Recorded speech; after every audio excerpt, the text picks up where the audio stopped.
Hello साथियों, स्वागत है आप सभी का आपके इस कृष्णा आर्ट्स एजुकेशन चैनल में, जो केवल और केवल बोर्ड एग्ज़ाम की तैयारी करवाने के लिए बनी है। इसलिए इस चैनल को आपने अभी तक सब्सक्राइब नहीं किया तो इस चैनल को सब्सक्राइब कर दें और साइड के बेल नोटिफिकेशन को प्रेस करके ऑन कर दें, ताकि हमारी वीडियो का लेटेस्ट नोटिफिकेशन आप तक सबसे पहले पहुँच सके। और अगर आप हमारे इस यूट्यूब चैनल पर नए हैं तो आप टेलीग्राम चैनल पर भी ज्वाइन हो जाएँ, क्योंकि इस चैनल का जो भी स्टडी मटेरियल आपको प्रोवाइड किया जाएगा वो टेलीग्राम चैनल के माध्यम से ही किया जाएगा। टेलीग्राम चैनल का लिंक डिस्क्रिप्शन में दिया हुआ है। तो चलिए आज की क्लास की ओर बढ़ते हैं। आज हम आपको कक्षा 10 का हिंदी, जो हमारा बुक है वर्णिका भाग 2, उसका तीसरा पाठ माँ, जो एक कहानी है, माँ कहानी का संपूर्ण व्याख्या करवाने वाले हैं। आज हम आपको हिंदी वर्णिका भाग 2 का तीसरा पाठ पढ़ाने जा रहे हैं। तो चलिए पाठ की ओर बढ़ते हैं। माँ, जिनके लेखक हैं ईश्वर पेटलीकर। तो किसी भी पाठ के बारे में पढ़ने से पहले उसके लेखक के बारे में पढ़ना अति महत्वपूर्ण है, क्योंकि लेखक से रिलेटेड भी एग्ज़ाम में बहुत सारे क्वेश्चन आते हैं। तो चलिए पहले लेखक के बारे में पढ़ लेते हैं। जिनके लेखक हैं ईश्वर पेटलीकर। ईश्वर पेटलीकर गुजराती के एक लोकप्रिय कथाकार हैं। ईश्वर पेटलीकर जो हैं वे एक गुजराती के लोकप्रिय कथाकार हैं। इनके कथा साहित्य में गुजरात का समय और समाज, नए पुराने मूल्य, दर्शन और कला आदि रच पककर एक नई आस्वादकता के साथ उपस्थित होते हैं। खून की सगाई इनकी प्रसिद्ध कहानी है और काला पानी इनका लोकप्रिय उपन्यास है। वे जो कथा लिखते हैं वे गुजराती भाषा में लिखते हैं ईश्वर पेटलीकर, और इनका गुजरात के समय में नए पुराने मूल्य, दर्शन आदि रच पकड़ एक नई आस्वादकता के कारण उपस्थित होते हैं। इनकी एक प्रसिद्ध कहानी है जिसका नाम है खून की सगाई। यह आपका एक ऑब्जेक्टिव क्वेश्चन आ सकता है कि ईश्वर पेटलीकर की प्रसिद्ध कहानी कौन सी है, तो खून की सगाई है। और काला पानी इनका एक लोकप्रिय उपन्यास है। साहित्य के अलावा श्री पेटलीकर सामाजिक राजनीतिक जीवन में भी सक्रिय रहे हैं। इनकी दर्जनों पुस्तकें पुरस्कृत और बहुप्रशंसित हो चुकी हैं। कहने का मतलब है कि ईश्वर पेटलीकर जो है वे साहित्य के अलावा राजनीतिक जीवन में भी बहुत ज़्यादा सक्रिय रहे हैं, और इनकी दर्जनों पुस्तकें, मतलब 10-12 पुस्तक से भी अधिक पुस्तक पुरस्कृत, जिनको अवार्ड मिला है और बहुत ज़्यादा प्रशंसित हो चुकी है। यह कहानी गोपालदास नागर द्वारा संपादित एवं अनुदित कहानी संग्रह माँ से साभार संकलित है। यह जो कहानी है माँ, यह गोपालदास नागर द्वारा संपादित है एवं अनुदित कहानी संग्रह माँ से साभार संकलित है। तो चलिए इसके बाद हमारा पाठ स्टार्ट होता है। चलिए पाठ की ओर बढ़ते हैं। मंगू को पागलों के अस्पताल में भर्ती करने की सलाह लोग उसकी माँ को देते। तब उसकी आंखों में आंसू झिलमिला आते और हर एक को एक ही जवाब देती, मैं माँ होकर सेवा नहीं कर सकती तो अस्पताल वालों को क्या पड़ी है। अपंग जानवरों की गौशालाओं में भर्ती कर आने जैसा ही यह कहा जाएगा। मंगू जो है एक पागल लड़की थी, और मंगू को पागल के अस्पताल में भर्ती करने की सलाह उसकी माँ को सभी लोग देते थे।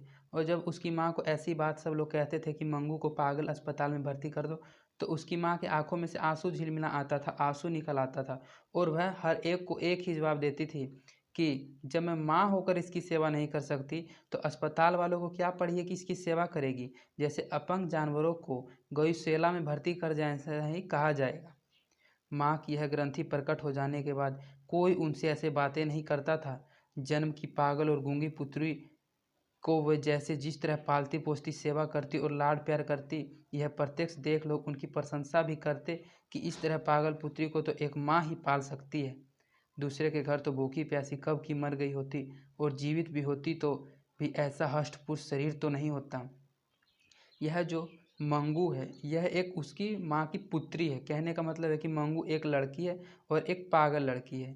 तो जब ऐसी बात उसकी माँ सभी को कहती थी कि जब मैं इसकी माँ होकर सेवा नहीं कर सकती तो अस्पताल वालों को क्या पड़ी है, तो उनसे फिर ऐसी कोई बातें नहीं करता था, और वह उसकी बहुत अच्छे से सेवा करती थी। और लोग कहते थे कि अगर इसकी माँ नहीं होती तो यह कब की भूखी प्यासी मर गई होती, और जीवित भी होती तो ऐसी हष्ट पुष्ट नहीं होती। कहने का मतलब है कि वह बहुत ही हष्ट पुष्ट थी, उसका पालन पोषण बहुत अच्छे से उसकी माँ के द्वारा किया जा रहा था। मंगू के अलावा उसकी माँ की 3 संतानें थीं, 2 पुत्र और 1 पुत्री। दोनों पुत्र पढ़ लिख कर शहर में काम करने लगे थे। पुत्री का विवाह हो गया था और वह अपनी ससुराल चली गई थी।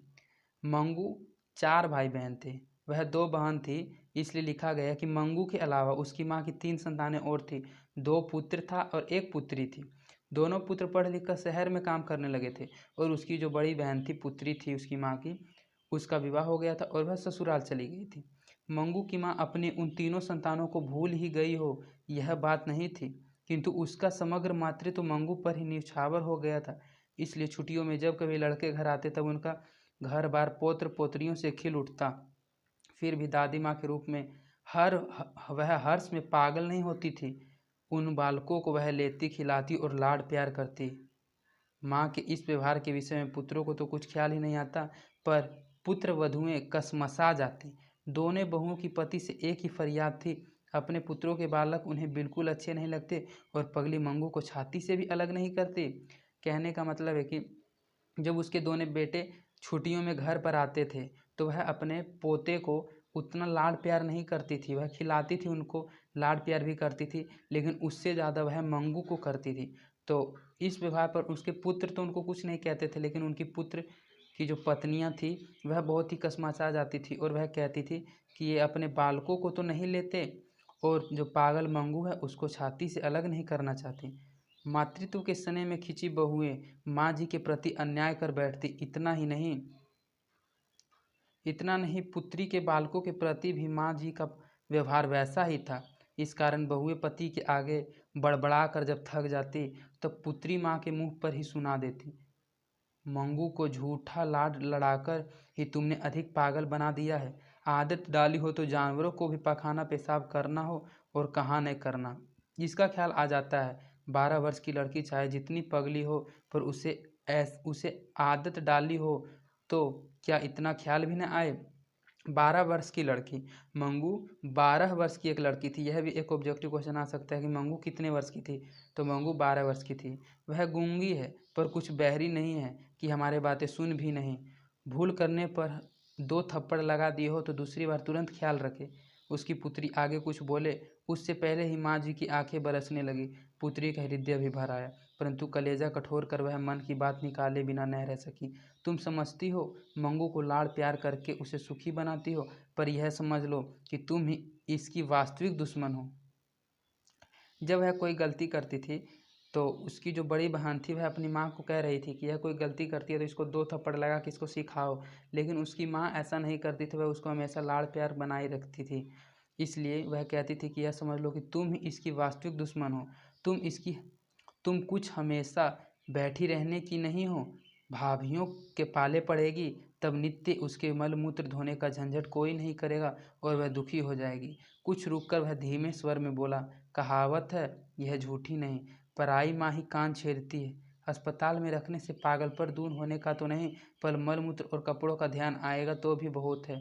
भाइयों के घर में भगवान ने बहुत कुछ दिया है, भाभियाँ एक बार भी खाने को न दे ऐसी ओछी नहीं है। माँ जी लोगों को अस्पताल के लिए गौशाला की उपमा देती, तब लोग पराये की तरह जो नहीं कह पाते थे वह उनकी पुत्री ही कह डालती।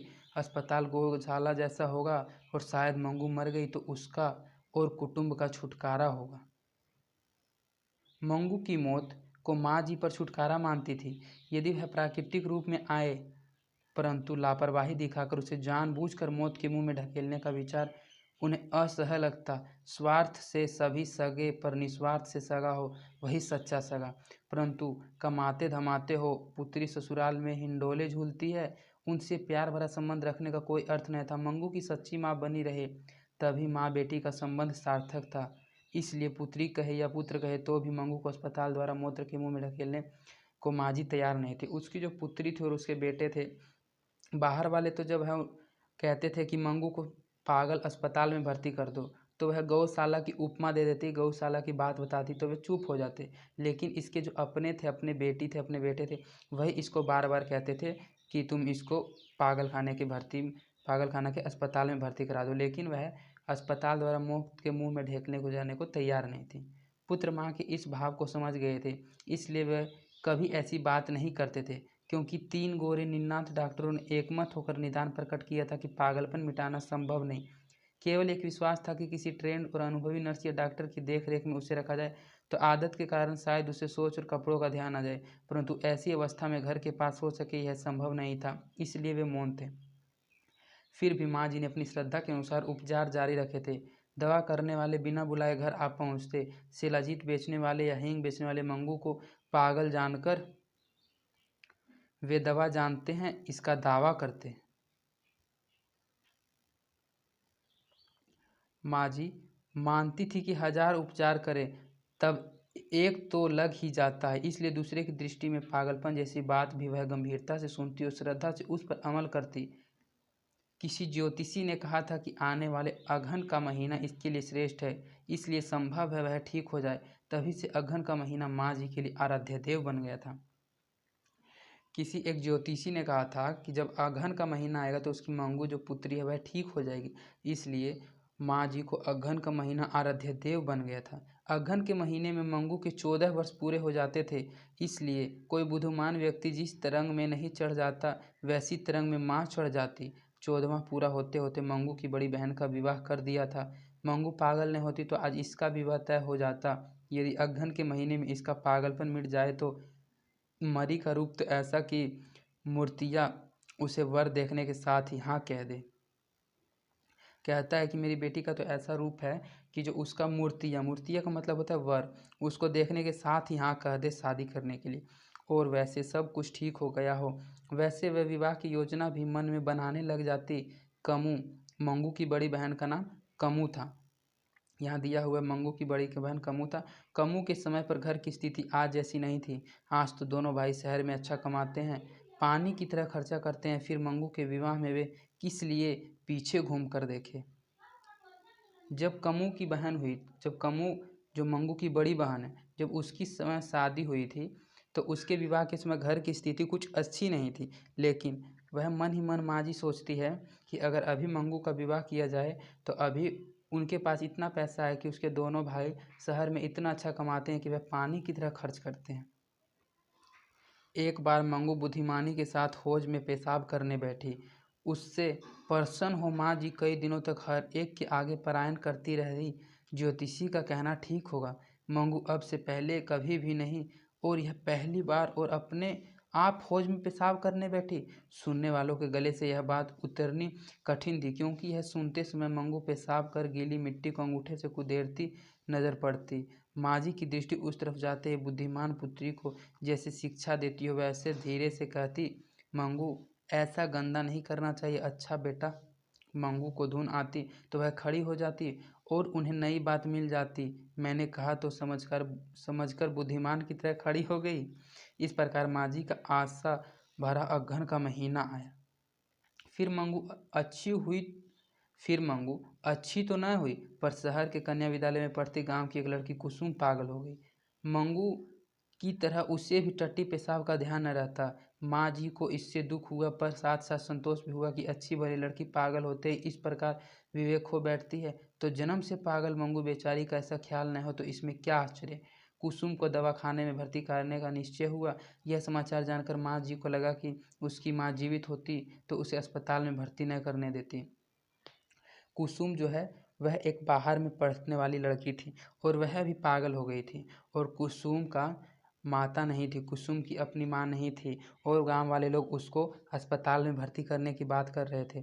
तो जब यह समाचार मंगू की माँ ने सुना तो वह सोचने लगी कि अगर इसकी अपनी माँ जीवित होती तो इसे अस्पताल में भर्ती न करने देती। माँ बिना सब सुना कहा जाता है वह झूठ थोड़े ही है। इसके बाद उनकी भी आंखें बंद हो जाने पर मंगू को भी उसके भाई दवाखाने में भर्ती कर आते हो वैसा दृश्य उन्हें कांप गया। उसे लगा कि जब मेरी मृत्यु हो जाएगी तो मेरी मृत्यु के बाद मेरे बेटे मंगू को अस्पताल में भर्ती कर देंगे। तो यह सोचकर वह कांप गई मन ही मन। पहले महीने के अंत तक कुसुम को अच्छा फायदा हुआ वैसा समाचार मिला। उसे बांध कर रखा जाता था, पर अब तो स्वतंत्र घूमती और उपद्रव नहीं करती। टट्टी पेशाब का ठीक ठाक ध्यान आ गया है। पागलपन रहा है तो वह मात्र सारा दिन गाया करती है, इतना ही। यह भी दूसरे महीने में मिट जाएगा ऐसा डॉक्टर ने कहा था। दूसरे महीने में कुसुम का पागलपन मिट गया। फिर भी एक आध महीना रहे तो अच्छा, ऐसी डॉक्टर की सलाह से उसे तीसरे महीने में रखा गया था। वह घर आई तब सारा गांव उसे देखने उमड़ गया। सबसे आगे माँ जी थी। कुसुम को ठीक ठीक सुधरी हुई देख माँ जी को हर व्यक्ति सलाह देने लगे, माँ जी आप मंगू को एक बार अस्पताल में भर्ती करके तो देखो, जरूर वह अच्छी हो जाएगी। जब कुसुम अस्पताल से लौटकर गांव आई तो फिर से गांव वाले लोग उससे कहने लगे कि आप एक बारी मंगू को भर्ती करके तो देखिए, वह भी ठीक हो जाएगी। माँ जी ने जिंदगी में पहली बार अस्पताल का विरोध नहीं किया। चुपचाप वह लोगों की सलाह सुनती रही। दूसरे दिन उन्होंने कुसुम को अपने घर बुलवाया, उसे पास बैठाकर अस्पताल के हाल चाल पूछना शुरू कर दिया। माँ दया भाव रखकर सेवा नहीं कर सके तो डॉक्टर नर्स कर ही नहीं सकते, ऐसी उनकी मन में गांठ पड़ गई थी। वह कुसुम की बातचीत से खुल गई। नर्स या डॉक्टरों को कोई कोई पागल चांटा मार दे तो भी वे लोग उस पर नहीं खींचते या उसे मारते नहीं। यह जानकर उन्हें अस्पताल पर श्रद्धा भी हुई। नई आशा पैदा हुई कि मंगू के भाग्य में दवाखाने जाने से पागलपन मिटने का लिखा होगा। वह किसे पता, इतने उपचार कर देखे तब एक और सर नहीं मिटेगा तो वापस नहीं लाई जा सकती। जब वह कुसुम को अपने घर बुलाकर अस्पताल की सभी बातचीत पूछती है तो उसे लगता है कि हाँ, एक बार इसका उपचार करवाना जरूरी है। और अंत में मंगू को दवाखाने में भर्ती कराने का माँ जी ने निर्णय किया। इसलिए बड़े पुत्र को घर आने को उन्होंने पत्र भी लिखवाया। फिर भी यह निर्णय किया कि तब से उनकी नींद भी उड़ गई थी। जैसे वह हार कर यह काम कर रही थी, ऐसा उनके मस्तिष्क पर एक प्रकार का भार सा मालूम पड़ने लगा था। दवाखाना पर श्रद्धा उत्पन्न हुई, वह एक निमित्त था। बाकी धीरे धीरे दूसरा छिपा कारण भी उन्हें दिखता था। मंगू बड़ी हो जाती थी, उनकी वृद्धावस्था बढ़ती जाती थी। बहुएं चाकरी नहीं करेंगी यह मालूम हो गया था, क्योंकि दोनों में से एक बहू ने भी अभी तक एक साथ रहने का आमंत्रण उन्हें न दिया था। आज के लड़के भी पत्नियों से दबे दबे ही घर घर दिखते हैं, इसलिए अपने पुत्रों से भी उन्हें अधिक न दिखती थी। इस स्थिति में मंगू का भगवान साथी हो और उसका पागलपन मिट जाए या न मिटे तो भी यदि अस्पताल में भर्ती कर जाए तो उन्हें मरने के समय एक प्रकार की शांति रहे कि उसकी चाकरी करने वाला दुनिया में पराया कोई नहीं तो सही। इस विचारधारा के साथ माँ जी की आंखों से इतना अधिक पानी बह जाता कि बिछौना तर हो जाता।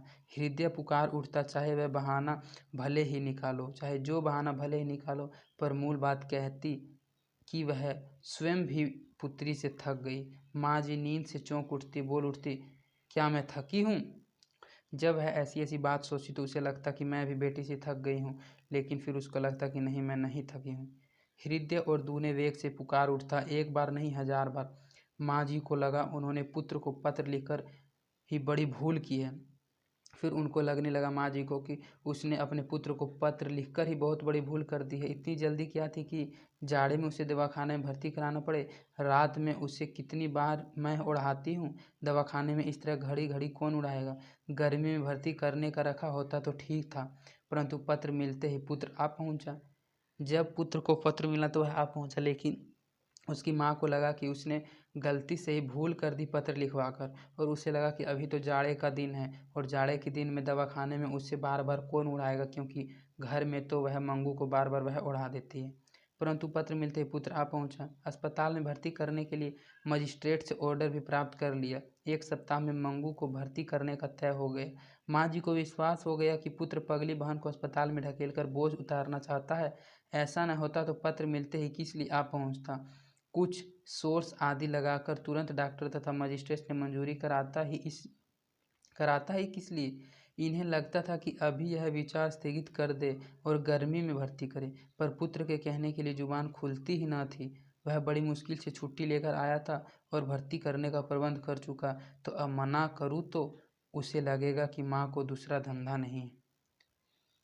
जब वह छुट्टी लेकर आता है तो उसकी माँ को लगता है कि वह मना कर दे अपने बेटे को, लेकिन गर्मी में भर्ती करवाए, लेकिन वह मना नहीं कर पाता है क्योंकि वह छुट्टी लेकर आता है और वह बड़ी मुश्किल से सभी भर्ती का प्रबंध कर चुका था। मंगू को अस्पताल में भर्ती कराया जाना था। उस रात माँ जी को बिल्कुल नींद नहीं आई। सुबह एक विचार भी यह आया कि वह साथ में न जाए तो अच्छा। अस्पताल वाले बेटी को उनसे अलग करेंगे, यह उनसे सहन नहीं होगा। पर अस्पताल में कैसी व्यवस्था, यह सब अपनी नज़रों से देखेगी नहीं तब तक चैन न पड़े, यह बात संभव नहीं था। उसे लगा कि वह अपनी बेटी के साथ अस्पताल में न जाए, लेकिन फिर उसे बाद में लगा कि अगर वह अस्पताल में नहीं जाएगी तो वह अस्पताल को अपनी नज़रों से नहीं देखेगी तो उसे चैन नहीं पड़ेगा, यह संभव नहीं था। इसलिए विवश हो जाने को वह तैयार हुई। पर मंगू को लेकर घर के बाहर निकलने लगे तब मानो उन पर ब्रह्मांड का भार आ गया। आंखों में सावन भादो शुरू हो गया। नज़र मंगू पर चिपक गई थी। वह किसी भी तरह उकड़ती न थी। मंगू अपने को पहनाए गए कपड़ों का रंग जी भर कर देख रही थी, भाव में आ गई हो जैसे माँ जी की तरफ देखकर वह हंस भी पड़ी। उस समय माँ जी का कलेजा कट कर रह गया। गाय बैल भी जब उन्हें पुराने खूंटे से खोलकर दूसरी जगह ले जाया जाता है, तब उन्हें आसामी के घर जाने में आनाकानी करते हैं। जब गाय बैल को पुराने खूंटे से खोलकर किसी दूसरे के घर ले जाया जाता है तो वह जाने में आनाकानी करते हैं। मंगू को इतना भी ध्यान नहीं था, यह प्रत्यक्ष अनुभव करती माँ जी ड्योढ़ी में फिसल गई। हृदय कलकला उठा। अबोध पुत्र का दुनिया में कोई ना, सगी माँ भी उसकी ना हुई। पुत्र का हृदय भी भर आया था। माँ की तरफ आंखें उठाने जितनी भी उसमें हिम्मत नहीं थी। जितना विलम्ब होता था उतना ही ट्रेन पकड़ने का समय कम होता था। आंगन के बाहर गाड़ी में जूते बैल पांव उठाने को तत्पर हो रहे थे। पुत्र ने माँ की तरफ आंखें बिना किए ही लथड़ाकर पांव उठाते हुए कहा, देर हो रही है, अब निकलना चाहिए। आंगन से निकलते समय उसने धोती के कोनों से आंखें पोंछ ली। पड़ोस की एक स्त्री मंगू का हाथ पकड़कर आगे किया। दूसरी स्त्रियों ने भी माँ जी को सहारा दिया। अंत में कड़वा घूंट हृदय में पीकर घुटनों पर हाथ टेक वह खड़ी हुई। 2 स्त्रियां ने पकड़कर चढ़ाया, तब उन्हें बैलगाड़ी पर चढ़ा गया। मंगू पागल है, यह जानकर ट्रेन के अन्य मुसाफिरों का अच्छा खासा चर्चा का विषय मिल गया। ऐसी खाती पीती सूखी लड़की को अस्पताल में रखेंगी तो 1 महीने में लकड़ी हो जाएगी। कहने का मतलब है कि जब वह ट्रेन में बैठी तो मुसाफिर जो अन्य यात्रीगण थे उनको एक चर्चा करने का अच्छा खासा विषय मिल गया था और वे कह रहे थे कि जो ऐसी खाती पीती लड़की है, अगर उसको अस्पताल में रखा जाएगा तो वह 1 महीने में ही लकड़ी जैसी हो जाएगी। वहाँ तो जानवरों की तरह जितना दिया उतना खाया बस। हमारे गांव में एक वृद्धा को उसके लड़के 5 साल में अस्पताल में भर्ती कर आए, पर कुछ भी फर्क नहीं पड़ा। गांव को कोई व्यक्ति मिलने जाता तो रोने लगती है, पाँव पकड़कर कहता है, मुझे यहाँ से ले चलो, पर आज के लड़के आते ही नहीं। ऐसा लड़कों से क्या आशा रखी जाए। लड़के तो ऐसे अच्छे हैं, पर आजकल की बहुएं जानती है न, पहनना ओढ़ना हो इससे अधिक आदमी घर में पोसाता ही नहीं। इस लड़की की माँ नहीं है क्या? माँ जी को यह घाव असहनीय हो गया। आंखों में आंसू आ गए, कंठ रूंध गया, शर्म से उनकी आंखें झुक गई। साथ से झुकते ही माँ जैसा उनका दावा भी अपने आप व्यक्त हो गया। बाप रे, आप माँ होकर इसे ढकेल रही हैं, फिर अस्पताल वालों का क्या दोष दिया जाए। माँ जी यदि अकेली होती या लड़के को बुरा लगने का भय न होता तो लौटती गाड़ी से मंगू को लेकर घर वापस आ जाती, परंतु दूसरा उपाय नहीं था। इसलिए भारी कदमों और भारी हृदय से वह अस्पताल में प्रविष्ट हुई। अगर वह अकेली होती तो वह ऐसी बात सुनकर मंगू को वापस लेके आ जाती, लेकिन वह ऐसा नहीं कर पाया क्योंकि उसका बेटा उसके साथ था। मुलाकात का समय था, इसलिए बीच के खंड में रोगी और उनके सगे संबंधी अलग अलग बैठे थे। स्वजनों द्वारा घर से लाया खाना काफ़ी लोग खा रहे थे। कोई फल खा रहे थे। एक पागल पति के साथ पत्नी घर की बच्चों की और बातें कर रहा था। एक पागल पत्नी से उसका पति मिलने आया था, उससे वह लिपट पड़ी थी और बगल में खड़ी वार्ड की परिचारिकाओं की तरफ इशारा करके फरियाद कर रही थी, ये भूतनियाँ मुझे अच्छे कपड़े पहनने को नहीं देती, अच्छा खाना नहीं देती, सिर में डालने को तेल भी नहीं देती। माँ जी उस समय परिचारिकाओं की तरफ देख रही थी। उस पागल स्त्री के लिए जो परिचारिका थी वह हंसकर बोली, अब मैं तुम्हें सब कुछ दूंगी, तुम्हारे पति अच्छा अच्छा खाने को लाए हैं, वह एक बार खा लो। उस पगली स्त्री ने कहा, मैंने मंजन नहीं किया है, मैंने मुंह नहीं धोया है। माँ जी ने देखा तो उनका मुंह धुला था। फिर भी जरा भी खींचे बिना परिचारिका ने पानी का लोटा लाकर मुंह धुलाया, रुमाल से मुंह पोंछ दिया। माँ जी को विश्वास हो गया कि काम करने वाले हैं तो दयालु। डॉक्टर स्त्री वार्ड की मैट्रन आ गई। माँ जी के पुत्र ने मजिस्ट्रेट का ऑर्डर दिया। जब माँ जी के पुत्र ने मजिस्ट्रेट का ऑर्डर दिया तो माँ का संतोष हो, इसलिए ऊंचे स्वर में मंगू की देखभाल अच्छी तरह करने को कहा। मेट्रन ने कहा, इस बाबत आपको चिंता नहीं करनी पड़ेगी। बीच ही में माँ जी बोली, बहन, चिंता तो इसलिए करनी पड़ती है कि यह एकदम पागल है, कोई इसके पास बैठकर खिलाए नहीं तो यह खाती भी नहीं। इतना कहते हुए उनका कंठ भर आया और वाक्य अधूरा ही रह गया।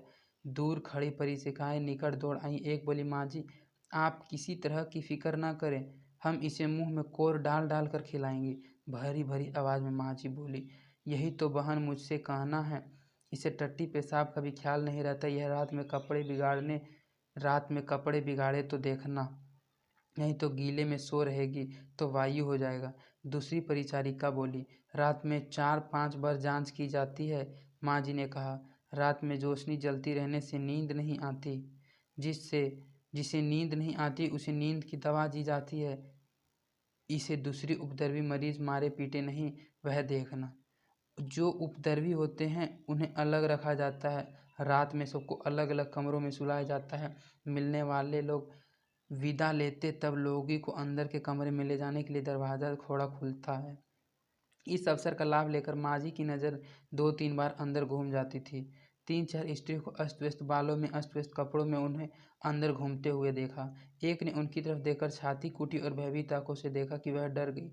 इस पर उन्हें अंदर की रहने की जगह देखने की इच्छा हुई और मांग की, मंगू को जिस कमरे में रखना था वह मुझे दिखला दे।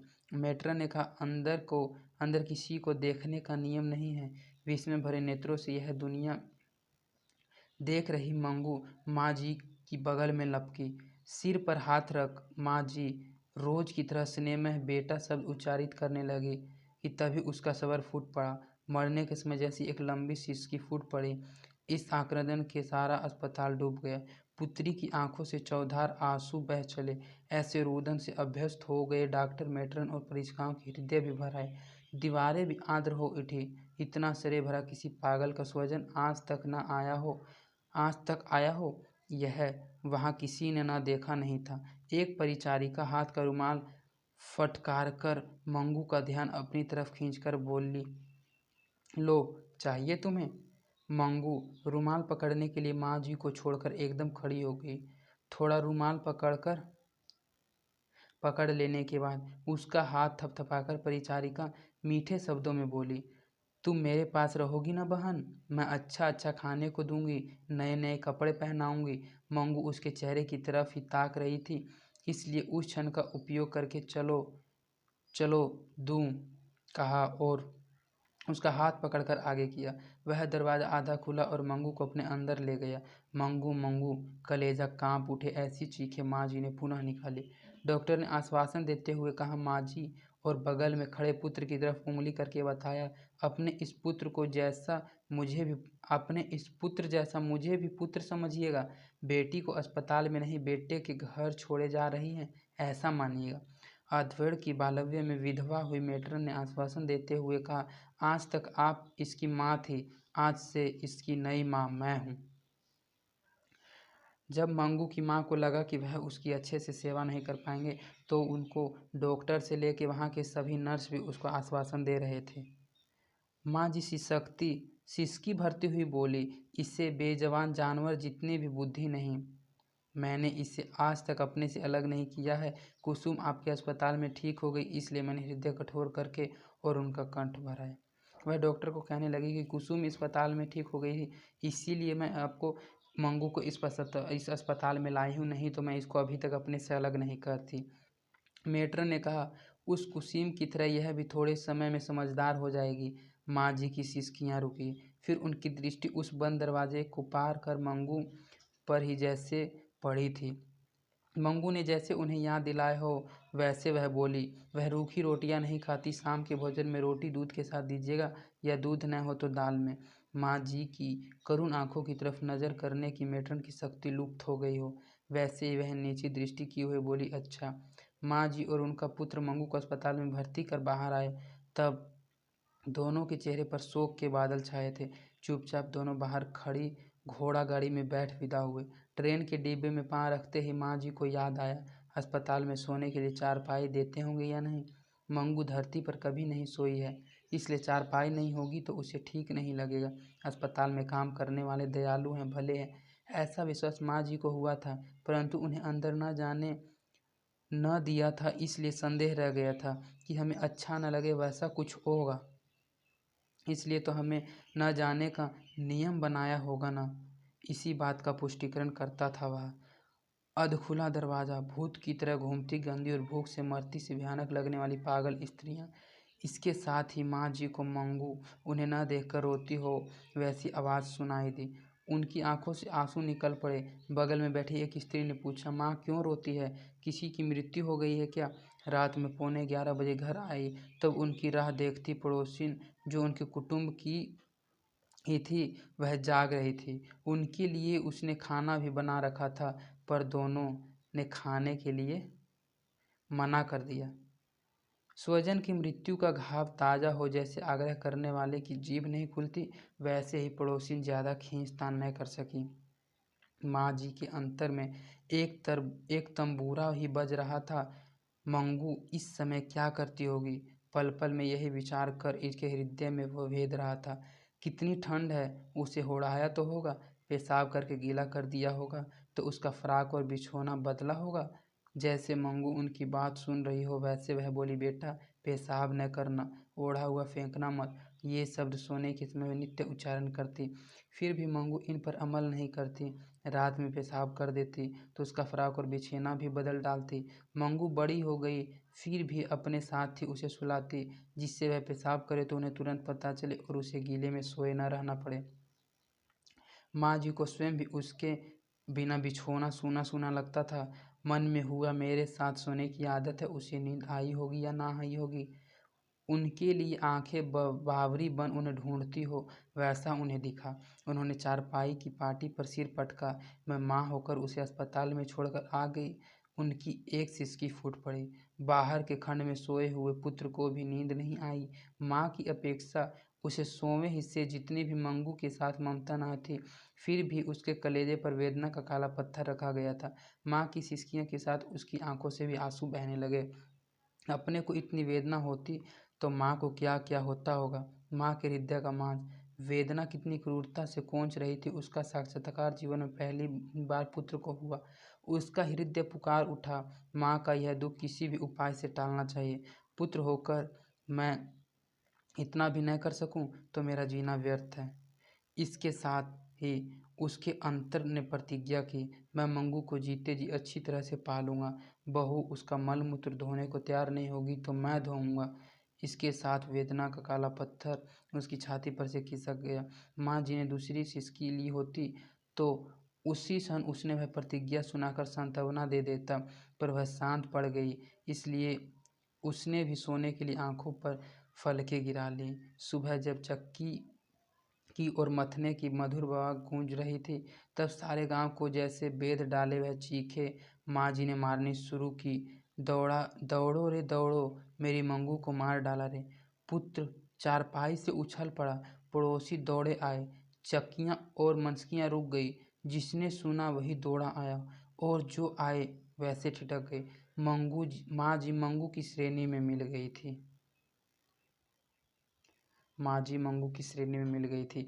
इसका कहने का मतलब है कि माँ जी भी आखिरकार पागल हो गई थी। जिस प्रकार उसकी बेटी मंगू पागल हो गई थी, उसी प्रकार ममता के कारण उसकी माँ भी पागल हो गई थी। इस प्रकार आपका यह पाठ पढ़ा दिया गया है, जो बहुत ही एक अच्छा भाव से भरा हुआ पाठ था। और अगर आपको यह पाठ एक बारी में समझ नहीं आता तो आप इस वीडियो को 1 से 2 बार देखें।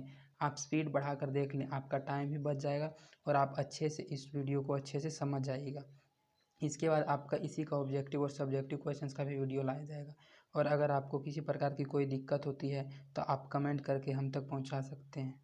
और अगर आपको हमारी वीडियोस पसंद आती है तो आप अपने दोस्तों के बीच भी इन वीडियोस को ज़रूर शेयर करें। तो आज के लिए इतना ही, धन्यवाद।